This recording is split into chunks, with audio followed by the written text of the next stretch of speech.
All right, we're recording. Good morning, everyone. Hi, good morning. Hi. Thanks for having me. You're welcome. The pickings were small, but I'm just kidding. No, thank you. Welcome to Citywide's Citywide Commercials Worldwide headquarters. Yes, absolutely. Cheers. Cheers.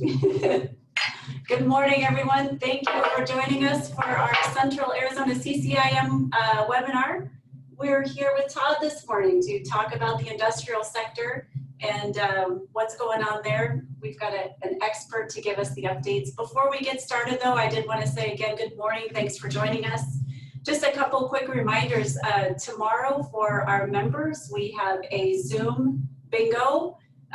Wear your favorite hat, bring your favorite beverage to wherever you're going to be joining us, and we'll have prizes actually for winning bingo games, so it should be a lot of fun. So if you haven't signed up yet, please do, please join us. And then Friday morning, Pat Sheehan is going to do a virtual renewal class for us. It, of course, is free to members, $20 for non-members. That's it from 8:30 to 11:30 on Friday morning. He's covering agency, so we'd love to have you. So without further ado, Todd Hamilton. So Thank you for having me. Yeah, we appreciate you. So first, I have to ask, so are you getting a lot of compliments on your sexy COVID hairstyle? No. No? No, I'm not. No. I'm going to try to become the Michael Pollock of industrial real estate. Got it. I think he's got a very good look, Okay. and I'm trying to go for that. This is my COVID time to do that. So you know, I mean, barbers are open. Yeah, I know. Okay, all right. This is what they call the difficult phase, I guess. Is that what it is? It's a difficult phase before you get to the beautiful result. All right, we can't wait. We can't wait. All right, so on to the industrial sector. So have sales been impacted with the COVID? Industrial sales, what's your take on that? So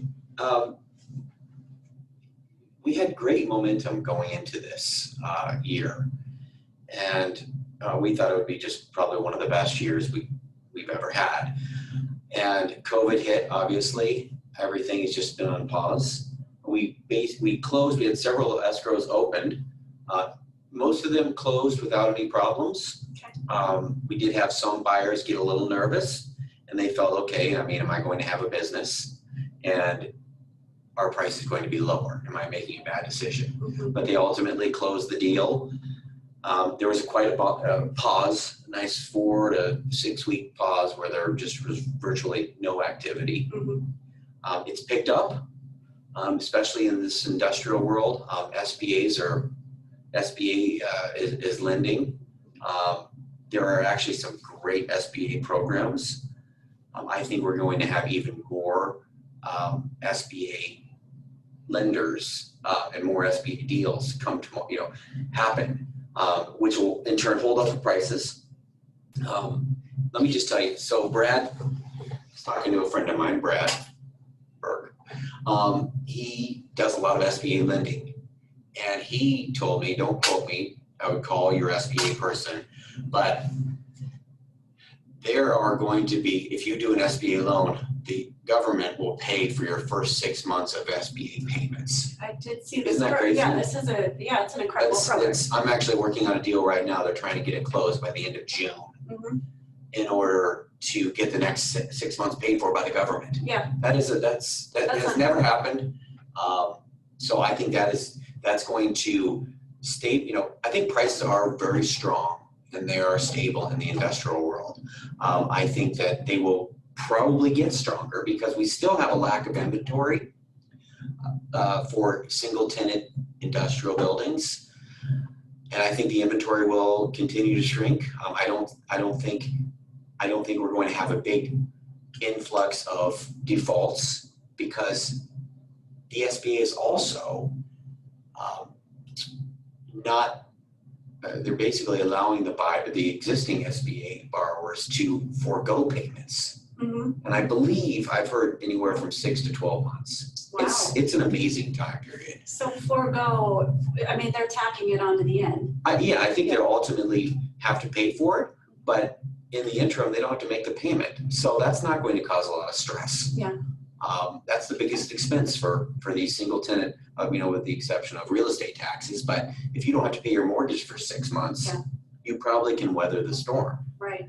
So that's my opinion on that. So when you think about industrial sales then, it's been called the darling of the sectors, and it sounds like from what I'm hearing, that's still the case, and you're experiencing that firsthand. Yes, and so I'm getting calls. It's amazing how many calls I'm getting from retail brokers who say, I have this client looking. Yeah. Where I'd never heard from a retail broker before. Every now and then you hear from a retail broker, but now I'm starting to hear from these retail brokers with clients looking for warehouse space. So yeah, we are the darling. I think there are going to be a lot of winners and losers. I think if you drill down to office, apartment, retail, clearly industrial is going to lead the way, and it's going to provide, it's always been a pretty stable product type, but I think it's going to prove to be even more stable. More investors are flocking to it. Lenders love the product type. They're lending. SBA love the product type. So I think we're going to have a lot more stability and a lot more price increases for industrial real estate. So for industrial coming into the state, where geographically is that coming from? Are we California? Where's that coming from? So here's something interesting. This is a bit old, 2 months old. So about 2 months ago, one of my brokers talked to a U-Haul franchisee, and that U-Haul franchisee mentioned that there are 850,000 scheduled moves out of California. Wow. Through July 31st. So this is 2 months ago that we learned this. How many? Say the number again. 850,000 moves out of California. Okay. And so if we capture if we capture 10%, which generally will capture much more than that, that's a lot of people coming. And so when I say there are winners and losers, I think industrial clearly is going to be one of the bigger winners for product type. But if you look on a global level, let's just start globally. China is going to be a net loser. I think there's going to be a lot of reshoring.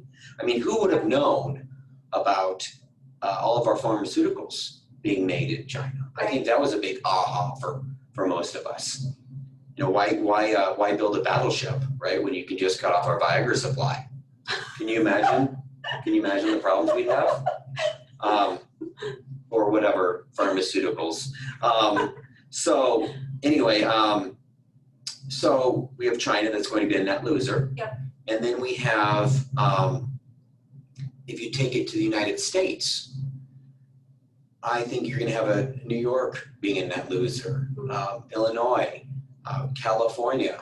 All these states were so draconian in their measures to cut back on the COVID spread, which, good or bad, it is what it is, but they were just more draconian than we have been in Arizona. And those states are already broke. Their taxes are already high and they're going up. So I'm getting a lot of calls from California, getting a lot of calls from Illinois. I'm getting calls from Washington State. So I think we're going to get calls from, and they're not all going to go to Austin. Austin, everybody loves Austin, but Austin doesn't have the infrastructure that we have. They're cool, they're hip, they've got great bars, but we have the freeway system that is. It's so much better than it was 10, 20 years ago. Yeah. And we have great labor. We have proximity to California. One of the 8th or 9th largest economies still in the world. We have the proximity to Mexico, Texas. We're really positioned well in Arizona. And the way our governor has handled the COVID, I think it's just been really, really positive for industry. For industry. Right? Yeah. If you're in a nursing home, maybe not. You're probably mad at him. But if you are in business and you drive down the street, I go to a warehouse building and I see a bunch of people chopping wood. I mean, there were so many essential businesses. Mhm. We were essential. Yeah. There are so many essential businesses that were allowed just to, go to work. I mean, if you want to go to work and you're healthy, that's your choice. Yeah. If you don't feel comfortable, then don't go to work, right? Self-isolate. Yeah. But I think that we're given that choice, and I think that our economy is we're going to come out of this a little bit faster than other states. Right. Yeah, when I think you were on the call a couple weeks ago with the ACA, and when you talk about Arizona competing with for business, with other states, there's a lot that I think the ACA has done to really create a cohesive environment within our state that really allows us to compete with other markets. And I think that and then infrastructure, we obviously have some groundwork to do there, but a lot of the fundamentals are there. I think we're set up really well. We have, with our available land, our available and industrial stock. I mean, we are, e-commerce. I guess what I think about what's going to happen, if you think, okay, what I thought was going to happen in 2025. Yeah. Okay, I think you push that all forward to now. Yeah. And I think that's the best way to kind of get ahead of things. Mm-hmm. Everything's going to e-tail from retail. That trend is not going to stop. Now you get the person that never knew about Amazon and never knew about how to order online. Now they've had to do it. Sure. And they love it. Sure.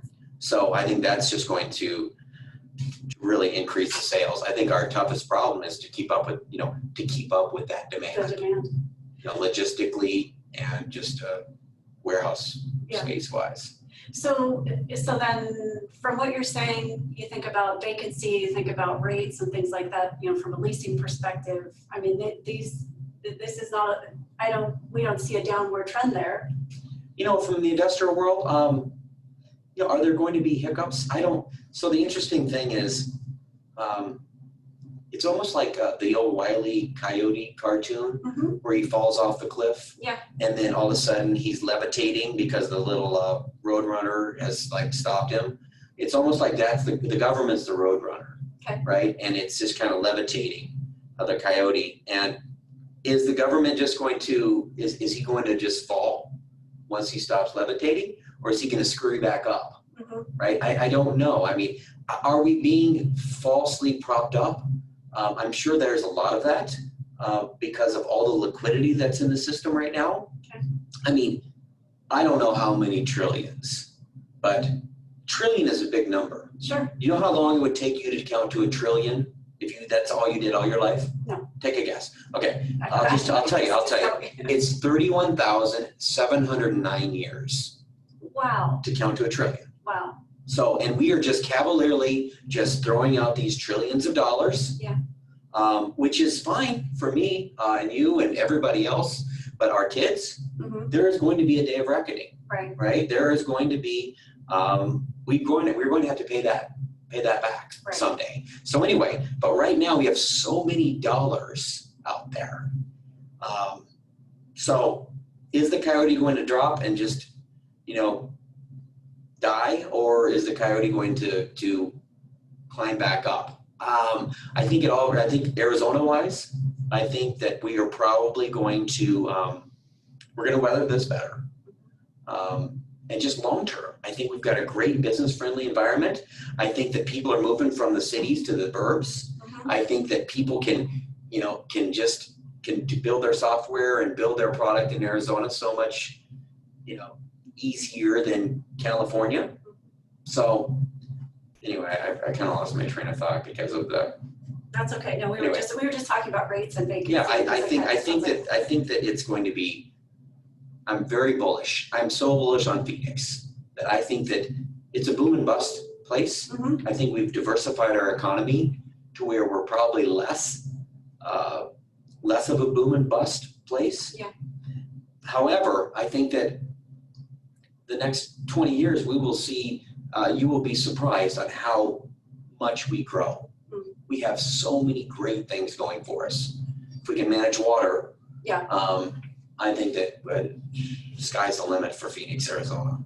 So spec building then, I mean, So- that was the one thing, we were seeing a lot of spec building before this COVID crisis hit us. Is that going to continue going into the future, or what do you? I'm sure of it. You think so? Oh yeah, I see land sales. People are chasing land, paying a lot of money for dirt, surprisingly high. I've closed some land deals that I didn't think I would close for, a few more years based on the trajectory of the recovery. But I think that the land sales are off the hook. Amazon, and I may get this wrong, so forgive me, but this is just what I believe to be true. 5 million, they roughly have about 5 million square feet of space in the valley. I've heard that by the end of this year, maybe it's a little bit longer now because of COVID, but they could occupy 9 million square feet of industrial space in the metropolitan Phoenix area. Wow. Which is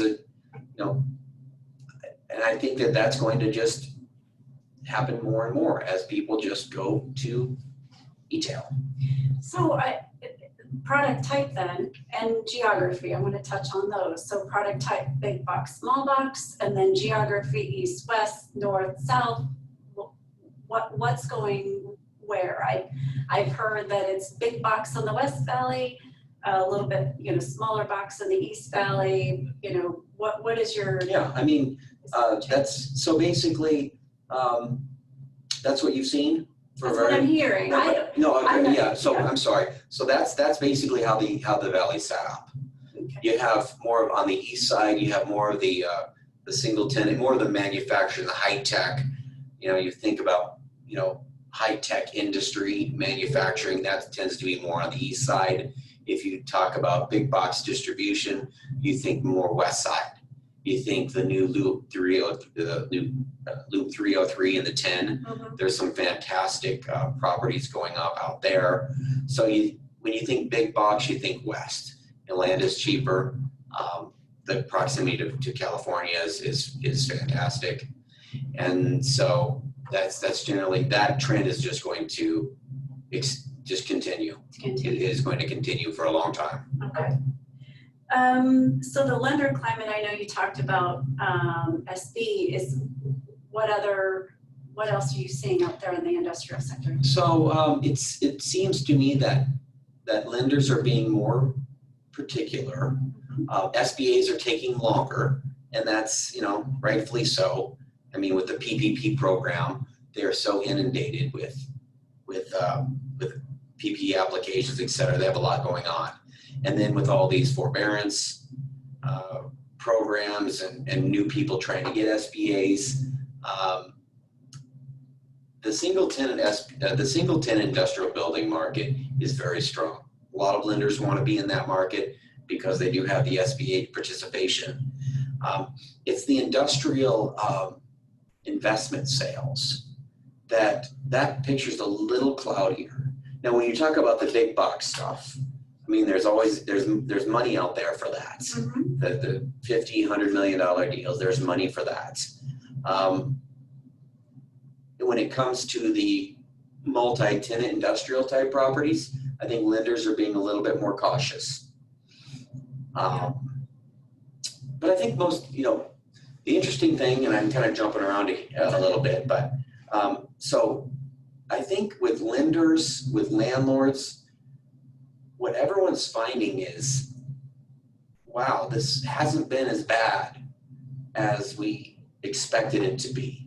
I'm hearing that from lenders, from landlords, so I think that lenders will, once they can get some of their capital back. I mean, what happened, a lot of these bigger lenders had all these, it was kind of a run on the bank.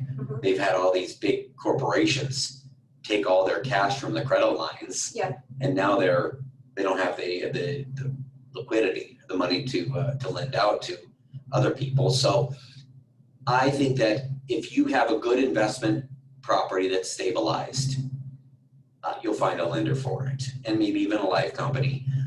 There are there's still money out there. Lenders should just be a little bit more particular. And if it's a little bit questionable, I don't think that the banks are going to say, okay, I'll roll the dice.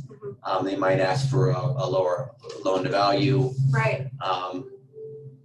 other enhancements, but they're being a little bit more particular about that. Yeah. But I think the general consensus is that it's not been as bad in the way of tenant defaults. But do you think that that's propped up by the PPP and the stimulus from the government? When I guess It's the coyote levitating. that's right. Right. I mean, I just don't know. I mean, I think that that has saved a lot of tenants. Yeah. But I think that this has really proven to really weed out a lot of the weaker businesses. Yeah. I mean, if there was a tenant that was struggling to begin with, they probably didn't make it through this. Yeah. We're seeing a lot of tenant defaults because they were already shaky. But there are a lot of people that, we did workouts, we did the blend and extends, and those have been very, very successful. Tenants are paying.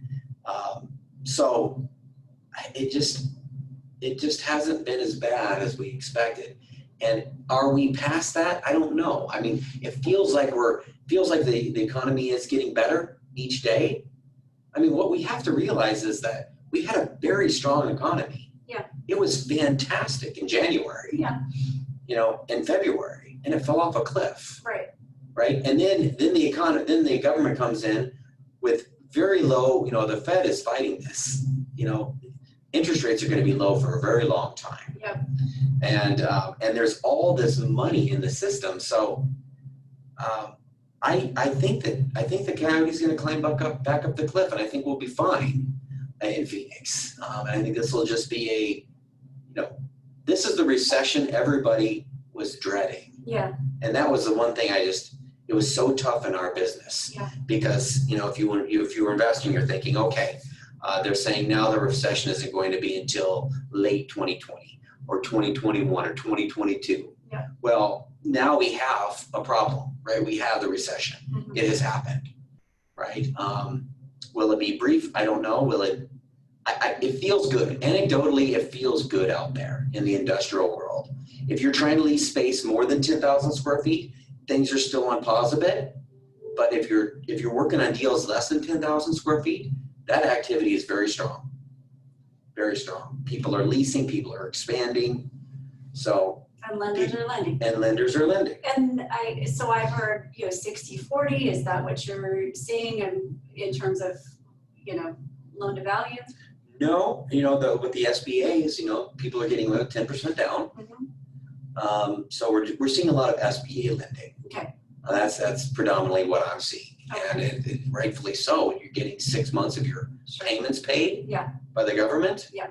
Yeah. That's why wouldn't you? That's fantastic. So in terms of, I know we talked about winners and losers.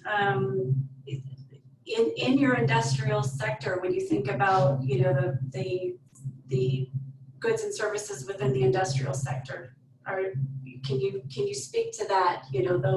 Those industries that are going to be winners in this economy, and those who have folded or bottomed out, or any thoughts there? So one thing if we go back to the Great Recession, so we had a very bad time in Phoenix, Arizona, as we all know. We lost a lot of the home building companies, the contractors, etc. As we recovered, we saw a lot more diversification in those tenants. So we had home builder, we had the building trades, but we also had the e-commerce players, and we had the automotive guys, and we had the churches, and we had other players that entered the market that it just wasn't all building trade that came back after the Great Recession. So I guess to answer your question, I mean, we have a pretty diverse group of tenants in Arizona now. And so I think what we're going to see is more strength in home building. I think home building is going to continue. I see big home builders take down tracts of land and and you're going to need those trades. So I think we're going to start to see more of the contractors come back into the world of leasing space. But we also will have these other interesting people taking the space too. So I don't know if I answered your question, but I don't see a bunch of winners or losers when it comes to industrial tenants. Yeah. So diversity's been the key. And I think, and anybody that I've talked to about, this current situation relative to where we were in 2007, 2008, it really has been the drive to diversity that has insulated us in a way that, that we didn't have that opportunity, back in 2007, 2008.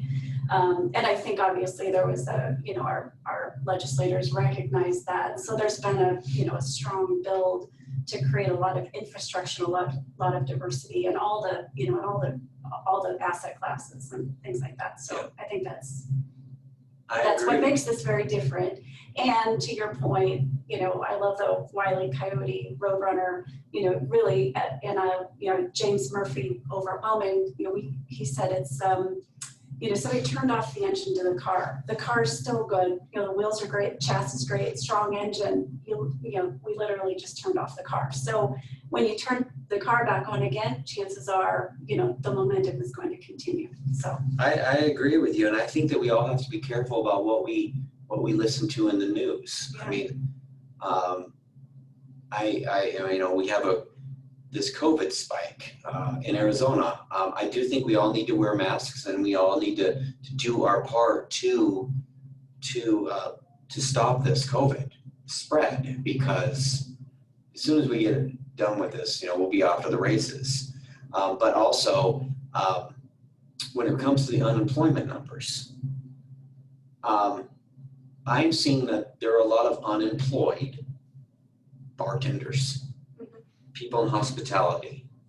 Yeah, that's sad, okay, but when those restaurants open, they are going to be back. It's easy to hire a bartender. It's not easy to hire an engineer or a banker or someone, a property manager. It's not easy. Those people aren't losing their jobs. Yeah, I'm sorry that the bartenders are, but frankly, the bartenders are losing their jobs because they're making more money sitting at home. Maybe not in Arizona so much, but in other parts of the country.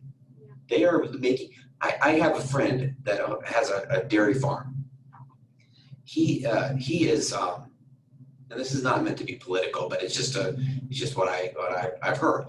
He has 4 guys that called out and that are not working. They're filing unemployment because they're getting more money. Yeah. Sitting around than working hard on so he has to do it himself.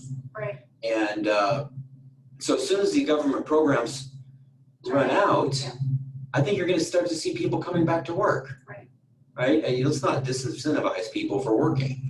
People want to work. Yeah. I really believe that. But if someone has the choice of sitting on their Xbox and smoking medical marijuana, I mean, I think I'm not saying that that's all those people, but it just maybe. Got it. Just maybe. Just maybe. All right. We're almost done here, but if there are any questions, feel free to put it into the chat box. I don't see anything popping in. So,